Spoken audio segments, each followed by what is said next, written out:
সূরা আন-নিসা। বিসমিল্লাহির রহমানির রহিম। ইয়া আইয়ুহান নাসু ইত্তাকু রাব্বাকুমুল্লাযী খালাকাকুম মিন নাফসিন ওয়াহিদাহ وخلق منها زوجها وبث منهما رجالا كثيرا ونساء واتقوا الله الذي تساءلون به والأرحام إن الله كان عليكم رقيبا। পরম করুণাময় মেহেরবান আল্লাহর নামে। হে মানব জাতি, তোমাদের রবকে ভয় করো। তিনি তোমাদের সৃষ্টি করেছেন একটি প্রাণ থেকে, আর সেই একই প্রাণ থেকে সৃষ্টি করেছেন তার জোড়া। তারপর তাদের দুজনার থেকে সারা দুনিয়ায় ছড়িয়ে দিয়েছেন বহু পুরুষ ও নারী। সেই আল্লাহকে ভয় করো, যার দোহাই দিয়ে তোমরা পরস্পরের কাছ থেকে নিজেদের হক আদায় করে থাকো এবং আত্মীয়তা ও নিকট সম্পর্ক বিনষ্ট করা থেকে বিরত থাকো। নিশ্চিতভাবে জেনে রাখো, আল্লাহ তোমাদের উপর কড়া নজর রেখেছেন। وآتوا اليتامى أموالهم ولا تتبدلوا الخبيث بالطيب ولا تأكلوا أموالهم إلى أموالكم إنه كان حوبا كبيرا। এতিমদেরকে তাদের ধন সম্পদ ফিরিয়ে দাও। ভালো সম্পদের সাথে মন্দ সম্পদ বদল করো না, আর তাদের সম্পদ তোমাদের সম্পদের সাথে মিশিয়ে গ্রাস করো না, এটা মহাপাপ। وإن خفتم ألا تقسطوا في اليتامى فانكحوا ما طاب لكم من النساء مثنى وثلاث ورباع فإن خفتم ألا تعدلوا فواحدة أو ما ملكت أيمانكم ذلك أدنى ألا تعولوا। আর যদি তোমরা এতিমদের অর্থাৎ মেয়েদের সাথে বেইনসাফি করার ব্যাপারে ভয় করো, তাহলে যেসব মেয়েদের তোমরা পছন্দ করো তাদের মধ্য থেকে 2, 3 বা 4 জনকে বিয়ে করো।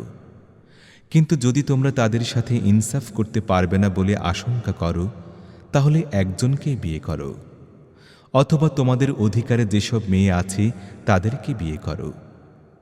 বেইনসাফির হাত থেকে রক্ষা পাওয়ার জন্য এটি অধিকতর সঠিক পদ্ধতি। وآتوا النساء صدقاتهن نحلة فإن طبن لكم عن شيء منه نفسا فكلوه هنيئا مريئا ولا تؤتوا السفهاء أموالكم التي جعل الله لكم قياما وارزقوهم فيها واكسوهم وقولوا لهم قولا معروفا। আর আনন্দের সাথে ফরজ মনে করে স্ত্রীদের মোহরানা আদায় করে দাও। তবে যদি তারা নিজেরাই নিজেদের ইচ্ছায় মোহরানার কিছু অংশ মাফ করে দেয়, তাহলে তোমরা সানন্দে তা খেতে পারো।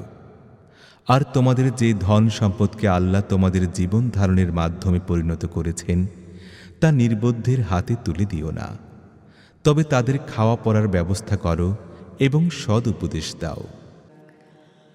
وابتلوا اليتامى حتى إذا بلغوا النكاح فإن آنستم منهم رشدا فادفعوا إليهم أموالهم ولا تأكلوها إسرافا وبدارا أن يكبروا ومن كان غنيا فليستعفف ومن كان فقيرا فليأكل بالمعروف فإذا دفعتم إليهم أموالهم فأشهدوا عليهم وكفى بالله حسيبا।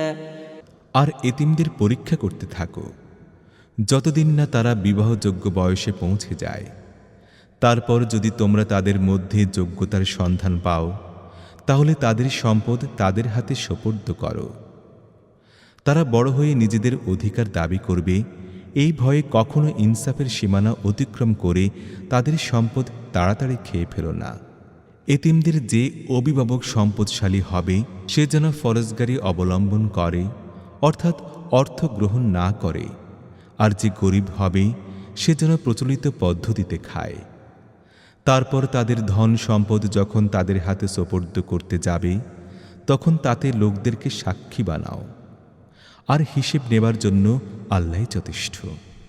للرجال نصيب مما ترك الوالدان والأقربون وللنساء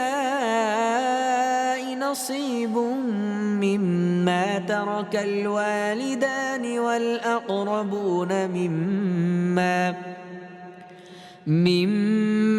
قل منه أو كثر نصيبا مفروضا।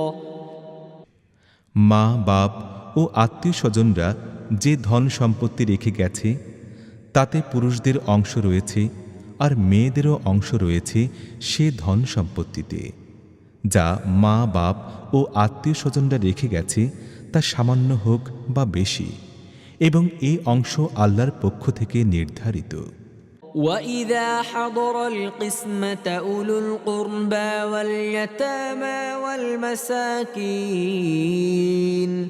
فَارْزُقُوهُم مِّنْهُ وَقُولُوا لَهُمْ قَوْلًا مَّعْرُوفًا وَلْيَخْشَ الَّذِينَ لَوْ تَرَكُوا مِنْ خَلْفِهِمْ ذُرِّيَّةً ضِعَافًا خَافُوا عَلَيْهِمْ فليتقوا الله وليقولوا قولا سديدا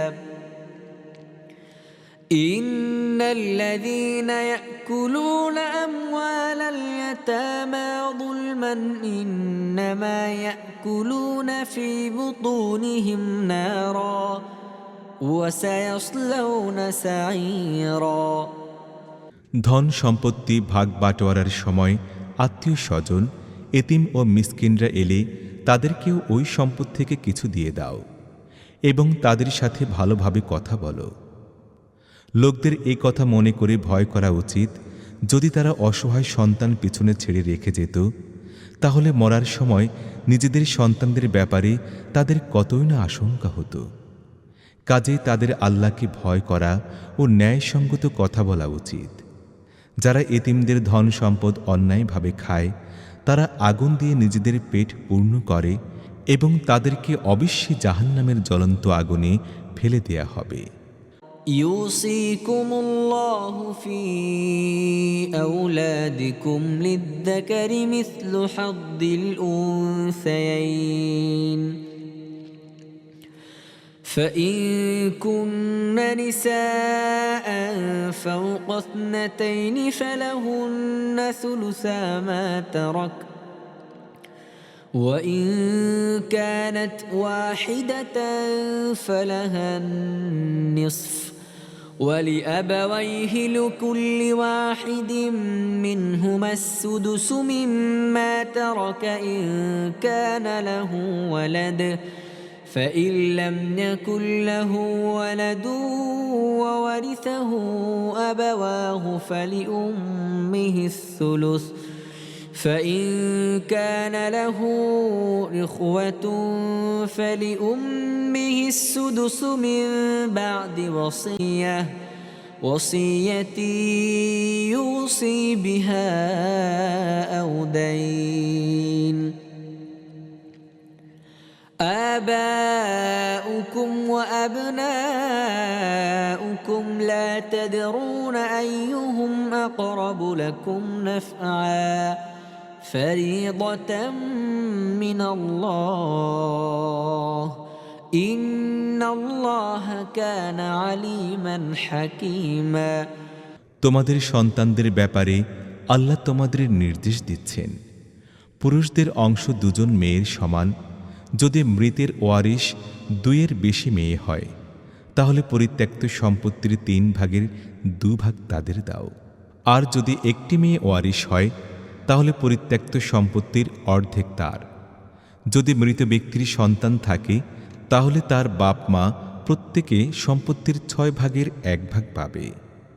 আর যদি তার সন্তান না থাকে এবং বাপ মা তার ওয়ারিশ হয়, তাহলে মাকে 3 ভাগের 1 ভাগ দিতে হবে। যদি মৃতের ভাই বোনও থাকে, তাহলে মা 6 ভাগের 1 ভাগ পাবে। এই সমস্ত অংশ বের করতে হবে মৃত ব্যক্তি যে ওসিয়ত করে গেছে তা পূর্ণ করার এবং সে যে ঋণ রেখে গেছে তা আদায় করার পর। তোমরা জানো না তোমাদের বাপ মা ও তোমাদের সন্তানদের মধ্যে উপকারের দিক দিয়ে কে তোমাদের বেশি নিকটবর্তী? এসব অংশ আল্লাহ নির্ধারণ করে দিয়েছেন, আর আল্লাহ অবশ্যই সকল সত্য জানেন এবং সকল কল্যাণময় ব্যবস্থা সম্পর্কে অবগত আছেন। ولكم نصف ما ترك أزواجكم إن لم يكن لهن ولد فإن كان لهن ولد فلكم الربع مما تركن من بعد وصية يوصين بها أو دين ولهن الربع مما تركتم إن لم يكن لكم ولد فإن كان لكم ولد فلهن الثمن مما تركتم من بعد وصية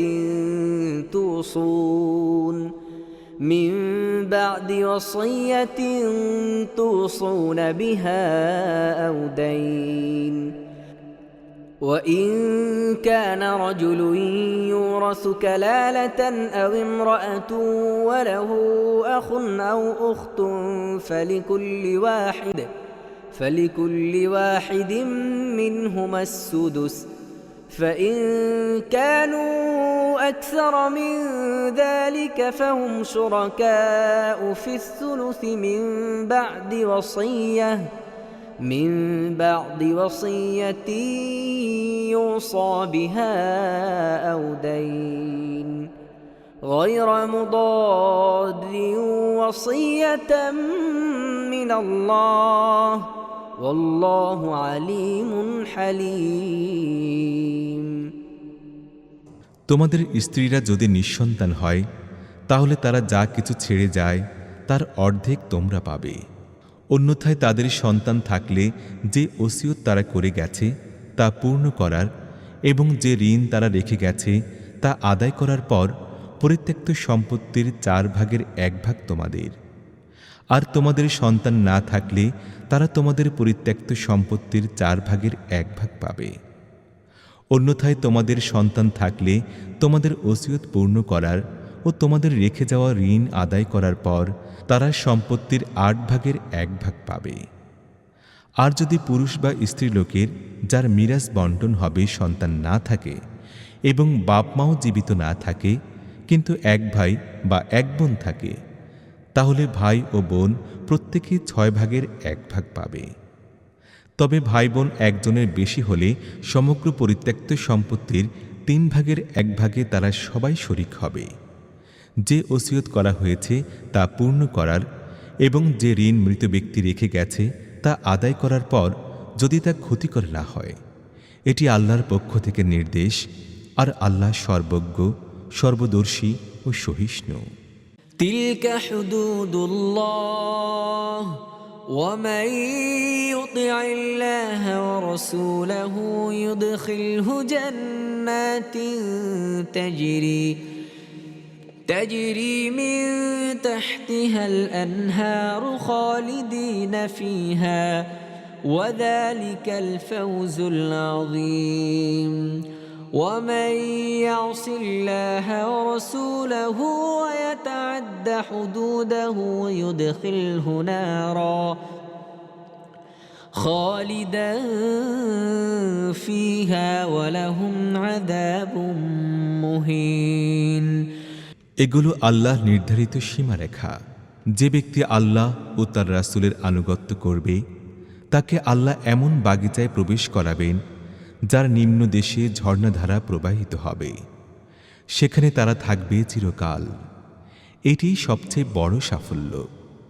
আর যে ব্যক্তি আল্লাহ ও তার রাসূলের নাফরমানি করবে এবং তার নির্ধারিত সীমারেখা অতিক্রম করে যাবে তাকে আল্লাহ আগুনে ফেলে দেবেন, সেখানে সে থাকবে চিরকাল।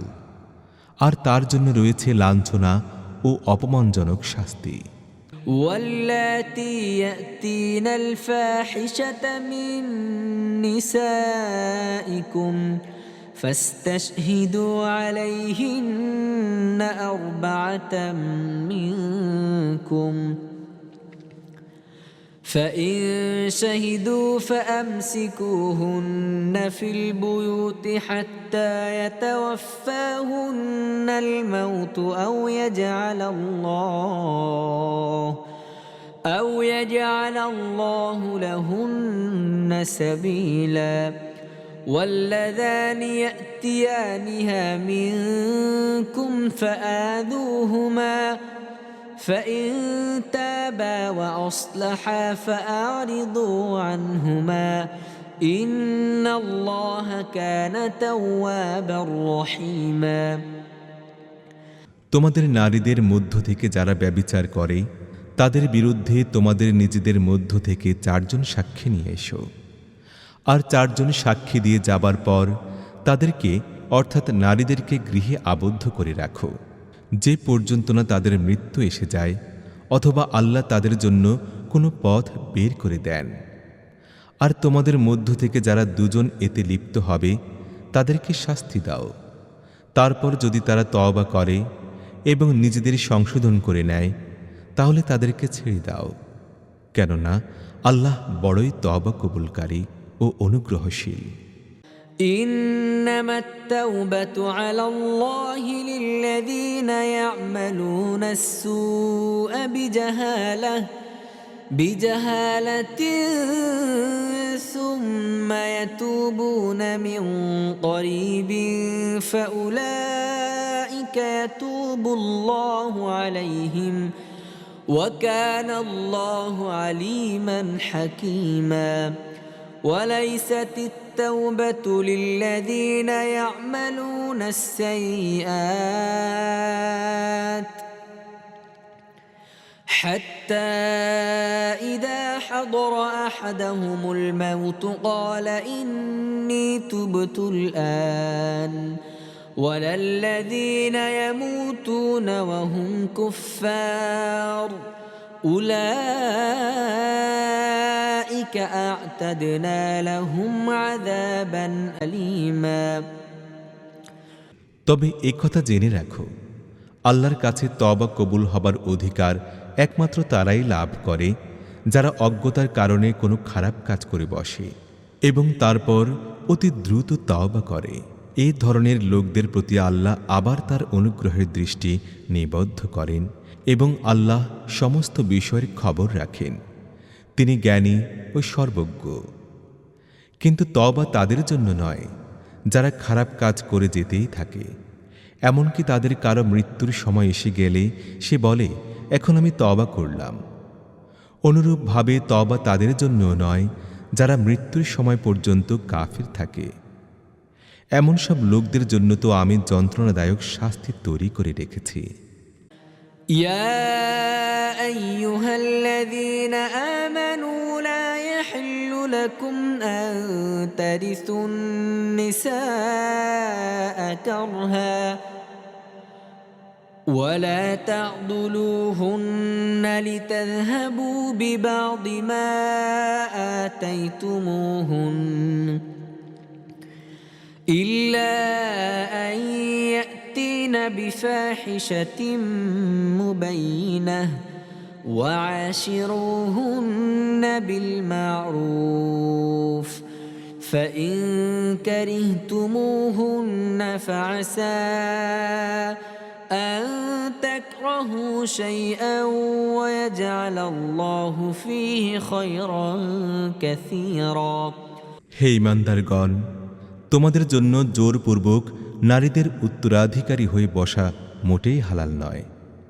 আর তোমরা যে মোহরানা তাদেরকে দিয়েছ তার কিছু অংশ তাদেরকে কষ্ট দিয়ে আত্মসাৎ করাও তোমাদের জন্য হালাল নয়। তবে তারা যদি কোনো সুস্পষ্ট চরিত্রহীনতার কাজে লিপ্ত হয় তাহলে অবশ্যই তোমরা তাদেরকে কষ্ট দেবার অধিকারী হবে। তাদের সাথে সৎভাবে জীবনযাপন করো। যদি তারা তোমাদের কাছে অপছন্দনীয় হয় তাহলে হতে পারে একটা জিনিস তোমরা পছন্দ করো না, কিন্তু আল্লাহ তার মধ্যে অনেক কল্যাণ রেখেছেন। وإن أردتم استبدال زوج مكان زوج وآتيتم إحداهن قنطارا فلا تأخذوا منه شيئا أتأخذونه بهتانا وإثما مبينا وكيف تأخذونه وقد أفضى بعضكم إلى بعض وأخذن منكم ميثاقا غليظا ولا تنكحوا ما نكح آباؤكم من النساء إلا ما قد سلف إنه كان فاحشة ومقتا وساء سبيلا আর যদি তোমরা এক স্ত্রীর জায়গায় অন্য স্ত্রী আনার সংকল্প করেই থাকো তাহলে তোমরা তাকে স্তূপীকৃত সম্পদ দিয়ে থাকলেও তা থেকে কিছুই ফিরিয়ে নিও না।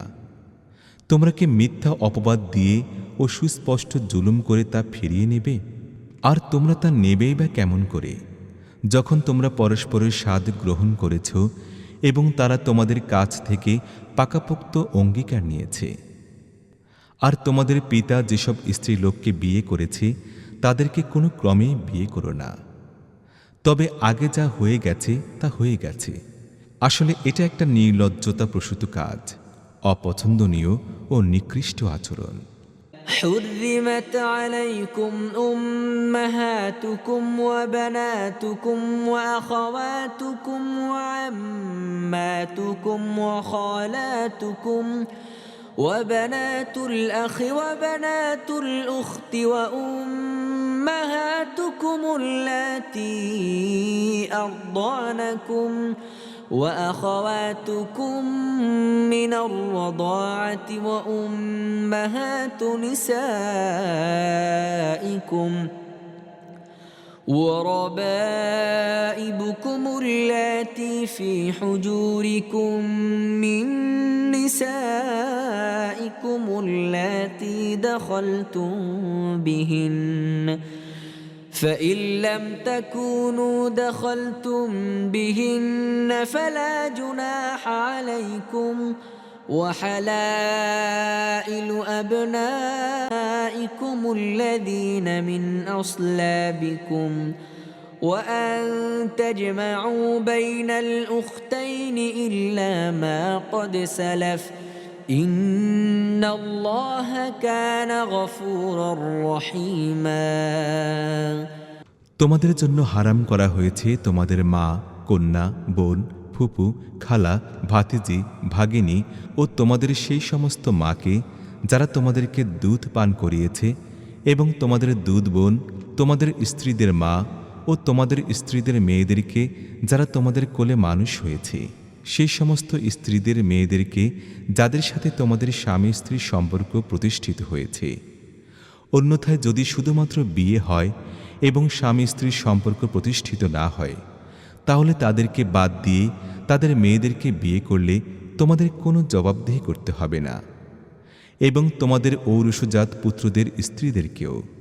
আর দুই বোনকে একসাথে বিয়ে করাও তোমাদের জন্য হারাম করা হয়েছে। তবে যা প্রথমে হয়ে গেছে তা হয়ে গেছে। আল্লাহ ক্ষমাশীল ও করুণাময়। والمحصنات من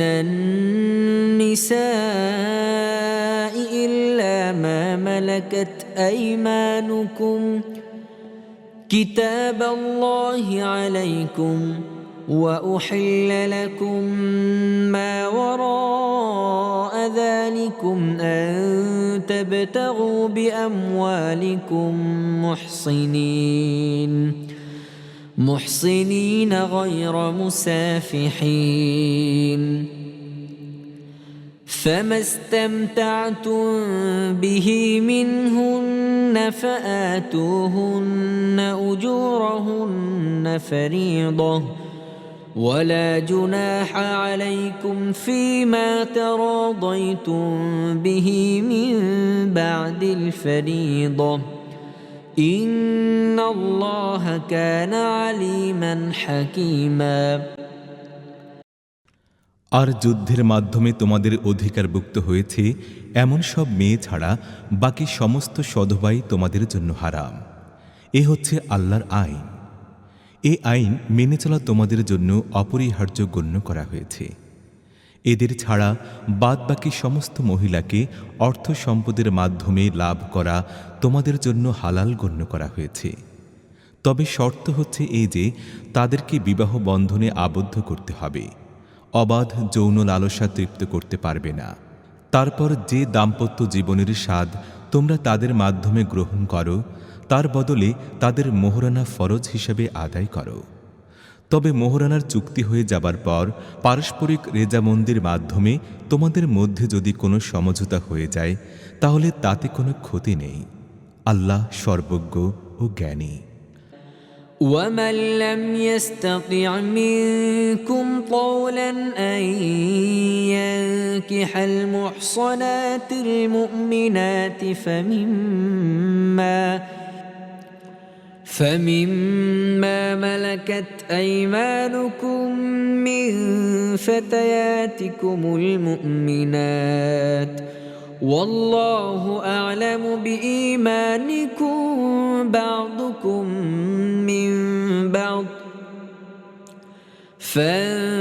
فانكحوهن بإذن أهلهن وآتوهن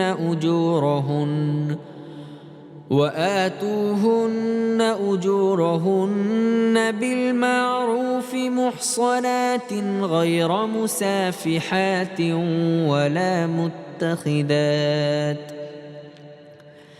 ولا متخذات أخدان فإذا أحصن فإن أتين بفاحشة فعليهن نصف ما على المحصنات من العذاب ذلك لمن خشي العنة منكم وأن تصبروا خيرا لكم والله غفور رحيم। আর তোমাদের মধ্যে যে ব্যক্তি সম্ভ্রান্ত পরিবারের মুসলিম মেয়েদের বিয়ে করার সামর্থ্য নেই তার তোমাদের অধিকারভুক্ত মুমিন দাসীদের মধ্য থেকে কাউকে বিয়ে করে নেওয়া উচিত। আল্লাহ তোমাদের ঈমানের অবস্থা খুব ভালোভাবেই জানেন। তোমরা সবাই একই দলের অন্তর্ভুক্ত, কাজেই তাদের অভিভাবকদের অনুমতিক্রমে তাদেরকে বিয়ে করো এবং প্রচলিত পদ্ধতিতে তাদের মোহরানা আদায় করো, যাতে তারা বিয়ের আবেষ্টনের মধ্যে সংরক্ষিত থাকে, অবাধ যৌন লালসা পরিতৃপ্ত করতে উদ্যোগী না হয় এবং লুকিয়ে লুকিয়ে প্রেম না করে বেড়ায়। তারপর যখন তারা বিয়ের আবেষ্টনের মধ্যে সংরক্ষিত হয়ে যায় এবং এরপর কোনো ব্যভিচার করে তখন তাদের জন্য সম্ভ্রান্ত পরিবারের মেয়েদের জন্য নির্ধারিত শাস্তির অর্ধেক শাস্তি দিতে হবে। তোমাদের মধ্য থেকে সেই সব লোকের জন্য এই সুবিধা সৃষ্টি করা হয়েছে যাদের বিয়ে না করলে তাকওয়ার বাঁধ ভেঙে পড়ার আশঙ্কা থাকে। তবে সবর করলে তা তোমাদের জন্য ভালো, আর আল্লাহ ক্ষমাশীল ও করুণাময়।